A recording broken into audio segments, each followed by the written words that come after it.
we plant the trees, we help each other, we try our best and hopefully build a better and more peaceable world for everybody.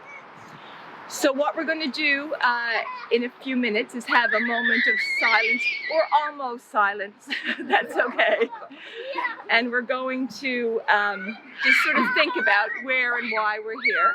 And then we're going to have our special guest, Emma Walsh. I was lucky enough to spend this past summer working as a guide at the two Canadian memorial sites for the First World War in France, Vimy Ridge and Beaumont, Hamel. I think it's really fitting as well that we're able to do this tree planting, an excellent idea, especially fitting that we're able to plant this Remembrance Forest here by the Ricketts Bridge. Of course, Tommy Ricketts fought through the First World War.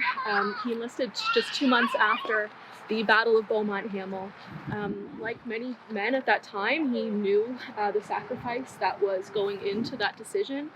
He knew that the men over in France needed support with all of the devastating losses that had happened in Beaumont, Hamel, and other battles. Tommy was only 15 years old when he enlisted, and by the time he was 17, he was the youngest Army recipient of the Victoria Cross, the highest honor for the British system. Beaumont, Hamel, it really struck me as such a special place. As soon as you arrive, you're struck by, you're driving through all of these small French towns, and you end up at a place where you're walking underneath the Newfoundland flag. After the war, Newfoundlanders, they donated money to build these memorials. They purchased the land that had been owned by farmers, land that had been destroyed during the war.